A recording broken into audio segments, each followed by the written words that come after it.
It's time for another Business Analysis Live. My name is Susan Moore. I'm the Community Engagement Manager at IIBA. And I'm Scott Bennett. I'm the Manager of Business Analysis here at the International Institute of Business Analysis. Susan, we've had this conversation a number of times. What do analysts do in an agile project? I we hear from so many of our members that a lot of organizations either they don't know or they say, "Oh, we don't need business analysis anymore." Who needs that in agile? And I think they soon find out that's not really a good strategy. Yeah. Yeah, Yeah. and we have someone today that has evidence of that working in a company. We've got an author of a book. Please welcome Steve Adolph. Welcome, Steve. Oh, thank you, Scott. Thank you, Susan. And good morning, everyone. Hey, good to see you. And you are one of three authors of The Rock Crusher.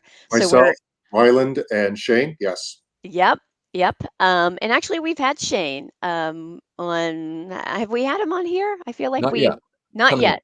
That's coming up. All right. So yeah, but as you can see, Scott and I have our books in our respective places. So we've been reading this, and this is a new IIBA publication, but also I think it addresses this really important topic about what is the role of business analysis in Agile, big picture, but backlog management specifically. So I know you, Shane, and Ryland have really thought about that. So that's what we're going to talk about today. Yeah, so Steve, Susan and I got to meet Steve at the BBC conference this year. And we actually got our book signed. So thank you, Steve, and Shane for doing that. I haven't got Ryland's signature yet, so I have to meet up with him on that one. That's the contest. You got to get all three authors to sign it. Oh, all right. I get like a badge or Yep. something maybe for that. That would be cool. Yeah. So before we dig into the analyst role, Steve, tell us about how this book came to be, and also give viewers your background. Okay. Well, the book came to be like all good things in this world, started in a bar. So about 12 years ago, I was in a bar with a client in New Jersey explaining backlog management to him. And he immediately said, "Oh, I get it. I used to be in materials handling, and that's like a rock crusher." And so we sort of sketched this rock crusher on the back of a beer mat, typical, right? And that image sort of stuck. And then I I was colleagues with Shane at that time. We started talking about the idea and the model. And I started noticing what was really interesting is some of the clients I was working with were calling their backlog management processes rock crushing. Oh, Hmm. I became involved with IIBA's effort, along with Shane, for the second revisions to the agile revisions to the Babok, and that's where I met Ryland, and we all started talking about the rock crusher and problems that we saw with backlog management and the role of analysts in organizations. And that started to be, that became a common interest, and we started talking more about it. We were showing some practices to our clients. We were more sensitive to seeing what was different between clients who were struggling and clients who were okay. They actually looked like they've got some good backlog management practices. So okay. we started collecting those in some notes. About 2019, Jazz Fuel asked us to contribute some articles to IIBA's knowledge base. And at that point, we just decided to keep on going.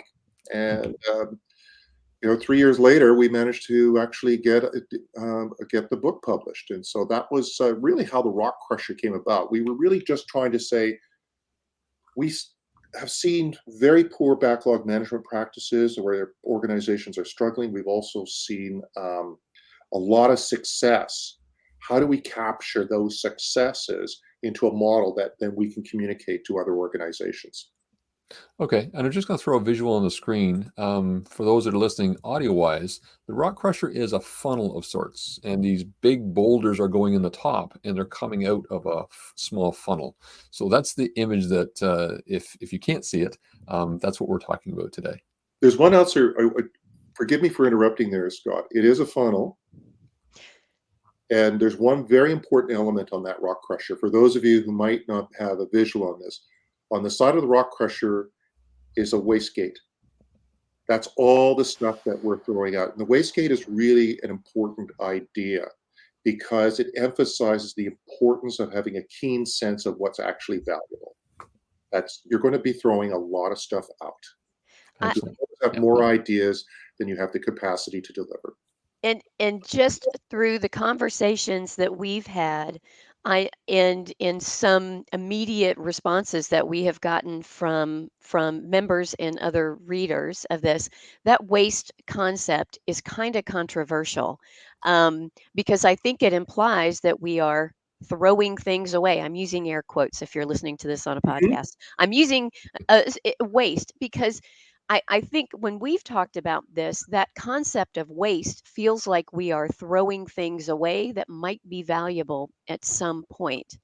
And I know we've had lots of questions about that. How do you address people's concerns about throwing things away? Well, it's very really straightforward. You've only got so much capacity to deliver value.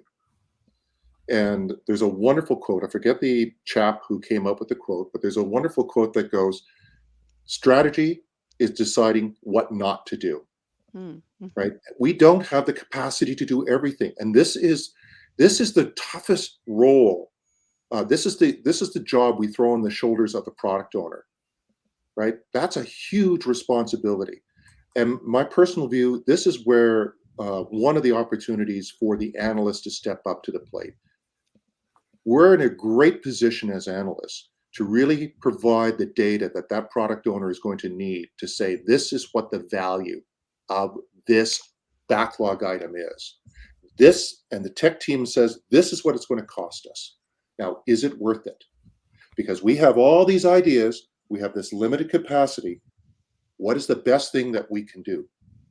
Right? We're going to have to say no to something. Right. If you don't, for those of you who are familiar with lean, all you know the consequences. We're going to have lots of work in progress and extremely long lead times otherwise. So, Steve, let's dig into the analyst role as you describe in the book. But before we do, just one more piece of context. What was the problem you guys were looking to solve with this book? Problem we were looking to solve is that we were deciding that the backlog as presented typically was a cheat. It really made the agile team feel like the whole value stream in the organization began and ended with the product owner. Now, in a very small organization or a very small team, that may be the case, that the ideas emerge with the product owner and the product owner accepts the work, and that's the development unit.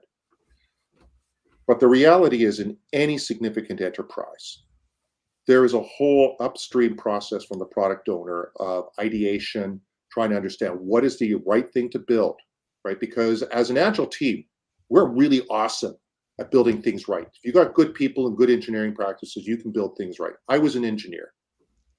That's what I was trained to do. You give me a problem to solve, I can solve it. The big problem is we're not addressing what's the right problem to solve, right? We're not we have in our book we have a lot. We start with a quote from Frederick Brooks, who was sadly passed away last year. But if you remember Frederick Brooks, he's the author of The Mythical Man Month, and he once said that the hardest part of building a software system is deciding precisely what to build, and that whole part is missing from the backlog. Right? And the backlog has turned almost into this barrier between the delivery team and the rest of the organization for understanding what is the problem we're trying to solve and the process for solving that problem. Mm. Awesome. Yeah, I know. One of the phrases that you've used is that the rock crusher really makes business analysis visible. So in a Yes, sense, it's really helping to break down that wall, that is currently created by backlog management between what the organization needs and wants and what the team wants to do or can do. precisely, because that backlog in many organizations simply turns into a reservoir of requirements. it is surprising how many clients I've walked into where the backlog is effectively a pre-committed queue of work, and the Mm. team simply pulls from that. And we just say it's a passive reservoir. And what the backlog needs to be is an active tool for managing value, right? Because the whole point of the backlog is we can add to it, we can remove from it, we can reprioritize. That is value management. And that is the role that the analyst plays in. What is the right problem to solve? What is the best problem for us to solve? To generate that information that can inform the product owner. These are the right things to do. This is what the value this is going to create. Our tech team this is how much it's going to cost you. Now we've got great data to make our decisions as to what is the right thing to do. Awesome. Yeah. So, Steve, I read a section of the book, and I actually want to read it to the audience. And for the audience that are live today, we're taking your questions, so please put them in. We will get to those a little bit later. But there's a section here that I read. It was around responsible roles, and it described the analyst. It says many organizations eliminated analyst roles in their rush to adopt agile as a development cost reduction strategy. In the minds of many, the product owner role made the analyst redundant. Unfortunately, many organizations that followed this path were soon harshly reminded why the analyst role emerged in the first place. Tell us about that. That's based on a couple of clients I've worked with in the past. And it was at one particular marquee client that is like Fortune 100 company. And when I arrived there, they had just eliminated the business analyst role, and the business analysts were either being dismissed or they were scrambling to become product owners. And the product owner role, I don't think people really get it, is like, again, my personal view, it's another cheat. It is, if you look at the responsibilities that we load up onto the product owner, it is an absolute impossible role. This is a person who has to be accountable for the priority of the value that's created by the backlog, which means they need to be customer facing. They need to be able to talk to the team. They need to be able to make decisions. It's absolutely crazy load to put on the shoulders. Even back in 2004, there were research studies just showing that this is an impossible role. Why are we doing this? In fact, Robert Biddle, his research team at Carleton, they just said, quote one of their reports, "It is a stressful role." So, when we get rid of the analysts, we're getting, it's not necessarily a job description. And this is one thing that I think we make a mistake about. It's not necessarily this person, you are an analyst. It's an important role in the organization. Small team, one person could be playing multiple roles. Much larger organization, you are going to need more people to play those roles. In a larger team, you may need multiple analysts. But it is that analyst who is really trying to take all these different pieces that are coming from different stakeholders, subject matter experts, customers, and really try to come out with a coherent model that expresses this is the problem we're actually trying to solve here. Right? That's as we grow up in scale, as we take larger initiatives, that's an incredibly important role. And you cannot rely on just some overloaded product owner to be able to fulfill that role in addition to their other responsibilities. Yeah, there was This is why another we section. said these are roles, not necessarily job descriptions. But as our team grows out, we're going to need much more support to make sure that those functions that are represented by an analyst, other roles, as we call them out, subject matter expert stakeholders, are being fulfilled. Yeah. And I like how you cued in on that it's not a job title, it's a role that someone's doing. Just like I am married and I have children, so I'm a husband and I'm also a father. I fulfill different roles. It's not my job title.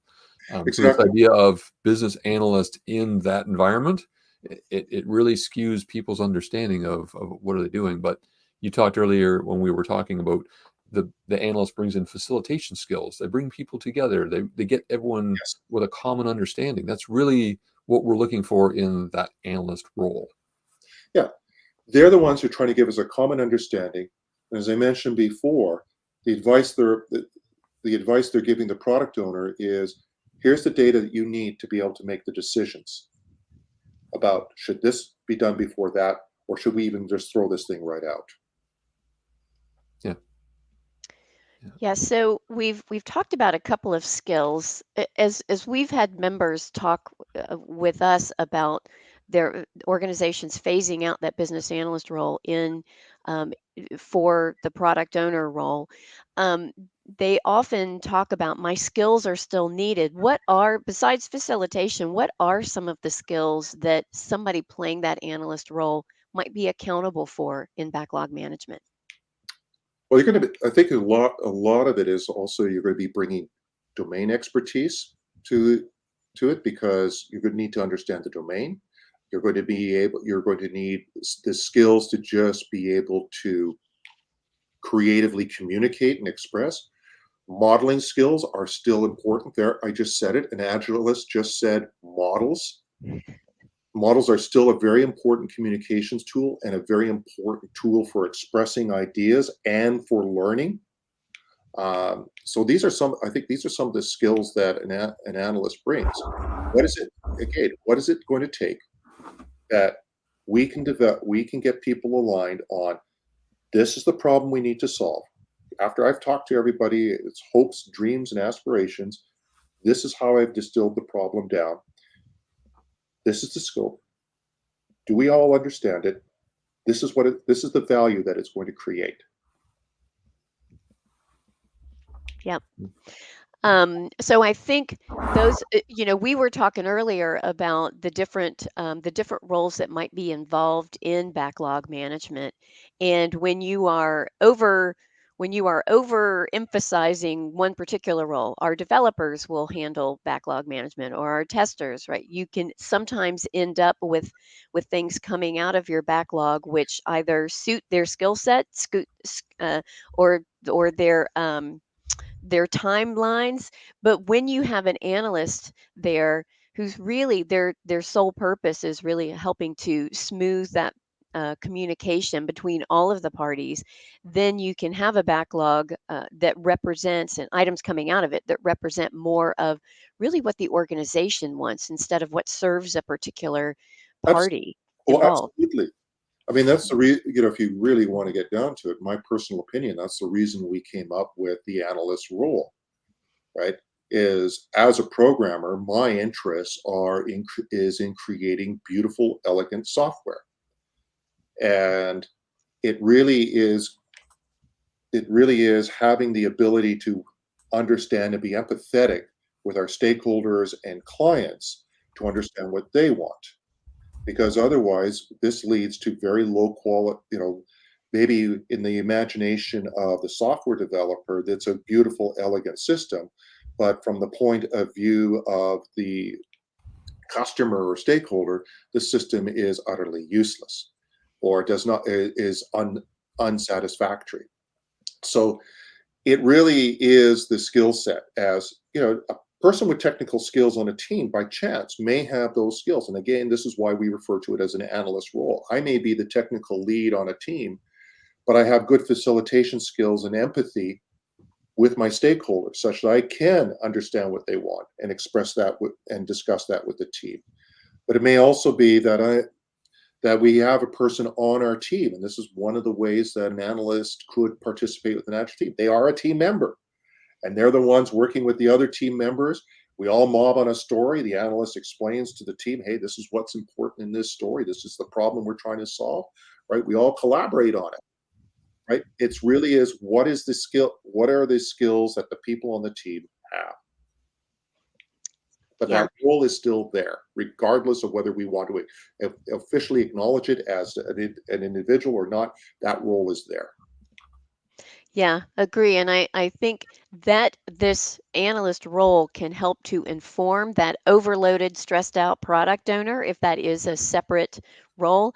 I think can be a really helpful and a really good partnership to make not just your backlog run more smoothly, but honestly to make your organization happier. So I think Yeah. I almost think of this as even the relationships that I've had on more standard projects with project managers and business analysts.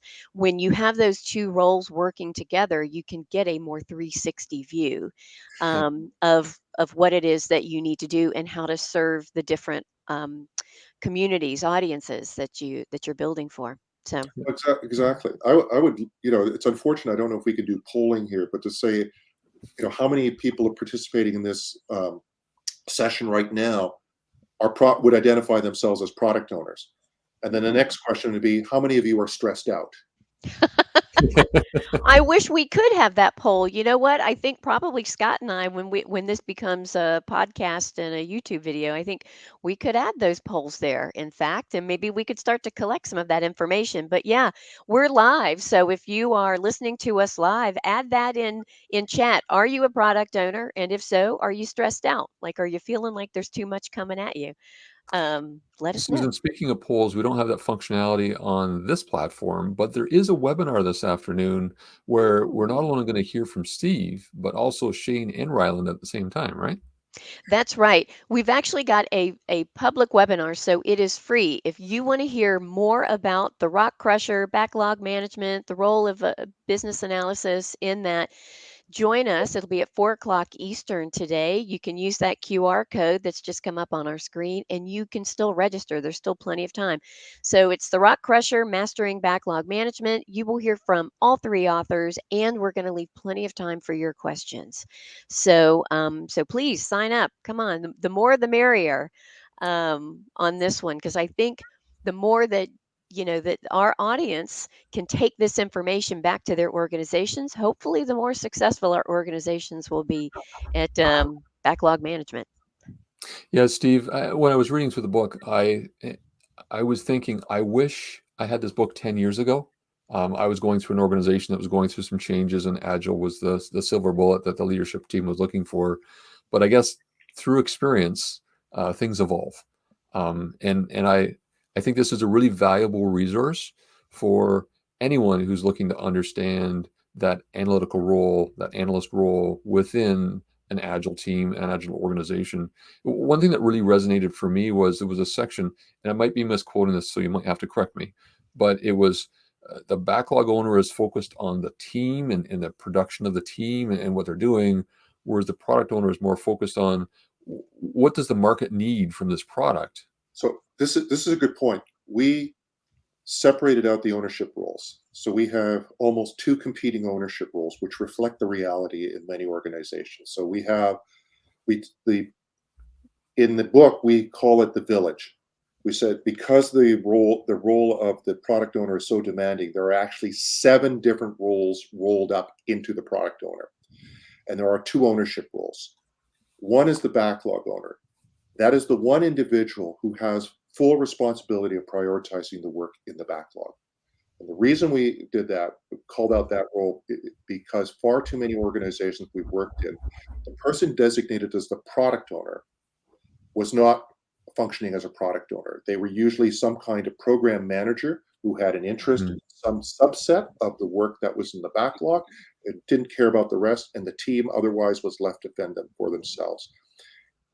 You don't know how many times I went into an organization, we went through a sprint planning exercise, and then the team said, oh, and then we got to go do our other work. Huh? All your work is supposed to be in the backlog. Oh, no, we got a bunch of other work we have to do. That's just for this backlog. Okay, that's a problem. Yeah. So we looked at, there are people who are we created the other ownership role to acknowledge that situation. There are people who are also solution owners. So they own the solution. They're the ones who are responsible for the features and the capability of the solutions. Now, in a lot of organizations, one individual may be playing both roles. But we want to acknowledge the possibility that these roles could compete, and separate individuals could play those roles and make that dynamic explicit. The lovely thing is, guess who could be the facilitator and mediator in that role? Any conflict between those roles starts with an A. Sounds like a great place for the analyst. to Right. be.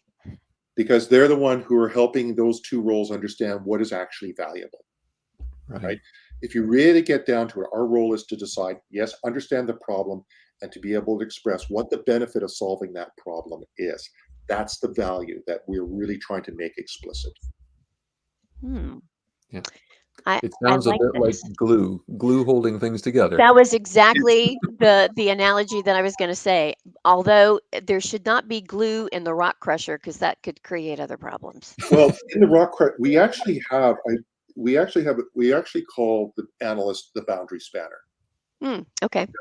That's a lovely academic term, but people think of it as the butterfly who goes from person to person to get a little bit of knowledge and pull it all together and get people on the same page.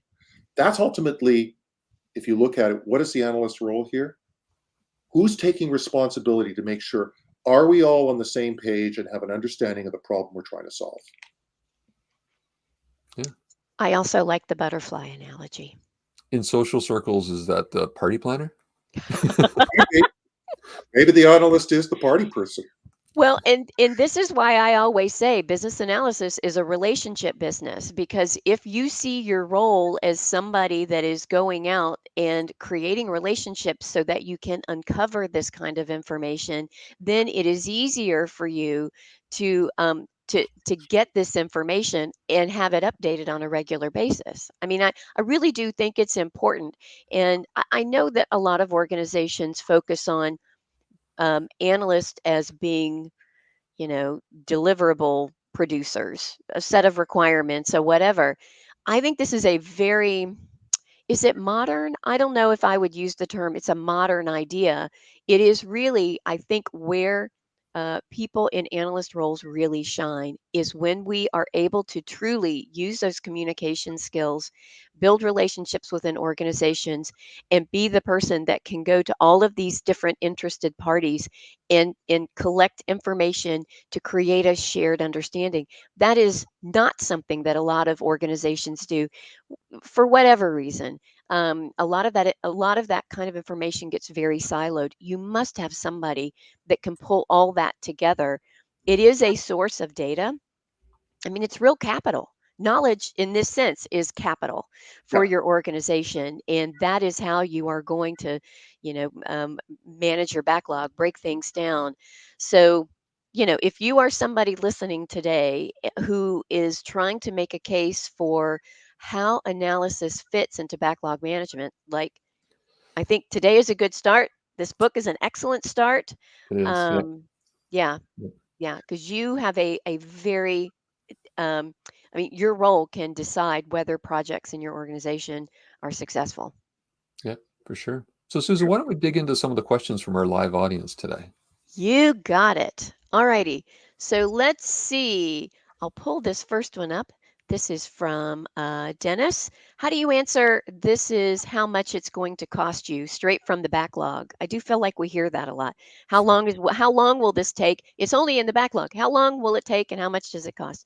Don't we need to elaborate and refine the items first, or do we just go with a gut cost? And I know that in this book you actually address some of this, but you stay away from big upfront design. So Yeah. The question is, how precise of an answer do we require? And if we require a highly precise answer, why? Right? Because remember here, what we are doing is innovation. Innovation implies risk, and we're right up front about that. If you're not doing something that's got risk with it, why are you doing it? Because you're not creating anything different. So there is an element of risk. And so part of part of this is how accurate, how precise of an answer do you need? Do you need an answer that can be is do you need it down to the penny? And then I would ask why. Typically what I often am coaching is not actually dollars and cents. We're just going to just do costs in relative sizing. So this is where we bring in estimation poker. Is this initiative bigger than this one? If this initiative is this size, then we know it takes 3 quarters to deliver. Each quarter is $2.5 million. Therefore, this is a $7.5 million effort, as we know right now. Do we want to continue? That's a lot of money. No. Okay. Oh, yeah, let's continue. We think the value is going to be good. Start digging into it. Start generating more data. Okay. As we start progressing along and delivering, we are now we now can refine that. We know it's going to be more like 6.2 million. So we're progressively working through the costs, right? It's not if we're just expecting a single cost down to the penny precisely. Again, I would ask you, why do you need that? And then the question is, we're constantly reevaluating the cost. This is one of the advantages. This is one of the economic advantages of agile as well. Remember, cost is fixed in agile. We still need to have good cost discipline, but cost is fixed. You know, the teams are funded, right? What you're trying to do is you're managing the value. How many quarters, how many sprints is this piece of work that you have going to take? Is it worth it? And I think my 2 cents, the person in the analyst role could ask if you need a fixed cost or you need a deadline. I think you can ask the question, why do we need that? Why do we need that now when we still haven't identified, the risk or the uncertainty that's associated with this item? Yeah. I mean, if you're Yeah. going to try to come up, what happens, of course, some of the situations you get into fixed price contracting. So what does everybody do? They pat on as much contingency as they can. And it's still very much wet finger in the wind at best. Yeah. All right, let's see. So we've got this next question here. So this is more of a statement. Actually, as we were talking about the different kinds of skills and responsibilities of the person playing that analyst role, I think this is where that question came in. So understanding stakeholders and their objectives, I think this is really important in Agile, right? I think we get a little bit focused on, well, I need to, iterate and create chunks of value, but sometimes we forget that we need to understand our stakeholders and their objectives. Yeah, we need to understand, because that's what creates the value. Mhm. Right? Value is the perception of your stakeholders, right? My stakeholders perceive that this is going to bring this benefit to them. They're willing to pay for that. The lovely thing about Agile in its delivery mechanism, and this kind of goes back a little bit to the previous question about costs, is because I can incrementally deliver. I now have the ability to say, okay, this is our hypothesis of what's going to create value and satisfy our stakeholder. Let's test it. Let's build a little piece of this system, offer it to the stakeholder, get their feedback. That also is a good test of our costs, that ongoing testing of even our forecasts of what it will take to develop this system. Yep. So remember, we can't understand value unless we understand our stakeholders and what's important Exactly. to them. That's literally the definition of value. All righty, let's see. So this one, we might have already, I think that we answered this one when you were talking about the different owners, and Mirana was asking who owns the solution, and what the Rock Crusher is proposing is there is a separate person, a separate role that Separate owns that. role. Yeah. Separate role that owns the solution. Yes. Why is that important again, that you have a separate role that owns Because it? because in many situations, what we have observed is that the person who has been nominated as the backlog owner is actually what we're calling a solution owner. They're interested in a specific solution or a fraction of the work that's in the backlog, and cannot advise or help the team on the remaining work in that backlog. So we really need to have a person or define a role that this person is responsible for prioritizing and delivering value from all of the work in the backlog. This person is responsible for the value created by a solution. Often that's the same individual.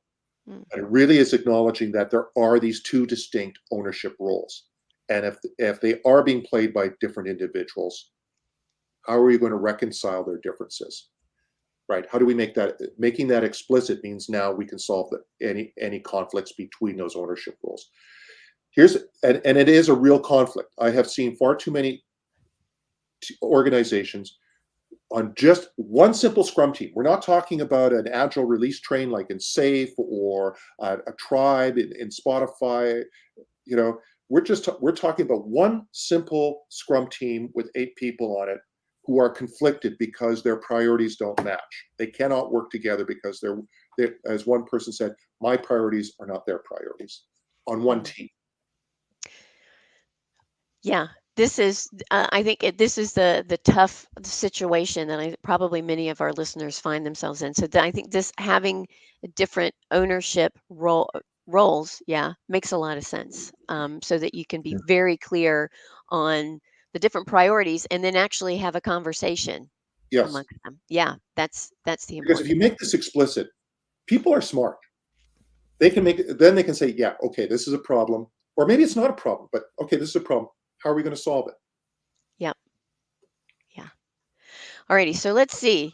Here's a question I know that I've heard through the course of this agile conversation over the years. Where does a project manager fit in? If you have a product owner on the team. So what I always say to project managers, first of all, you bring a lot of skills, and the project the in many organizations, yes, the project manager is disappearing. You do not see the project manager role on a lot of agile models. However, you look at what the role of the skills that the project manager brings, and what I always ask project managers on companies that are going through transformations is, what do you want to do? You've got these skills. What do you see? What would be the cool thing that you would like to do? Now, I'll be straightforward. If you're a project manager and your job is, I absolutely love Microsoft Project and filling in Gantt charts, we may have a problem. But most project managers I've seen are super duper firefighters, connectors. Uh, they've got a lot of facilitation skills. It, they know how to get things done. And I would also say that even though many agile methodologies do not have a project management role, there still is an important role for project managers, because not everything that we need to do to deliver the work is on the agile release train or in the Scrum team or in the tribe. My last client I was at, I was attached to the PMO to help create an agile PMO, or a value management office. And to deliver software there, yeah, we had software teams that were organized into agile release trains on value streams. But we also had to collaborate with legal. You couldn't ship anything because this was a subscription service. So anytime you change the software, you needed lawyers to get involved to rewrite the contracts. You needed training for the support center. You needed client training. Create material for client training. You get the general idea. You have to do sales training, right? All of these things were still, somebody had to make sure that wasn't falling through the cracks. So the simple answer is, what would you like to do? What do you think? Hey, I've got these skills. What are the things that I would love to be able to do on an agile project? And here's where tailoring, I think, can also be really helpful. I mean, we've talked about that there are certain roles that need to be filled within these teams, and you're right. Project managers that I've ever known have a lot of organizational knowledge. They do know how to get things done within Yes. an organization, and so if that's your skill and that's what you're great at, that is a great place for you to be to help to prioritize things, to get people to the table. So project managers, you've got a role because you've got some important skill sets there as Yeah. well. Yeah. Yeah. So, So Susan, I think we're at the point where we need to wrap up, but just a we reminder, we'll put it back up on the screen. The book is called The Rock Crusher, a model for flow-based backlog management. Steve, thank you very much for joining us today, and we Pleasure. look forward to the discussion this afternoon. I'll put the QR code back up on the screen there if you want to join the webinar. As Susan said, there's still time to register for that, still and we'll get to hear from Shane and Ryland as well. yeah. Yeah, Steve, thank you again, and I'll see you this afternoon. All right, so let's talk about September has been a super busy month for us, but you will see us in 2 weeks from today, and we're going to be talking about the business model canvas. Have you used it? If you haven't, like me, this is going to be a great conversation because we're going to have a special guest who is going to help us to find out more about how this can be used in an organization. So we'll see you in 2 weeks. Thanks for joining us today. If you enjoyed this video, please give it a thumbs up, and we'll leave another one right here for you to help you in your business analysis career. If you haven't subscribed to the IIBA YouTube channel yet, you can click over here and click on the bell icon to get notified every time we publish a brand new video.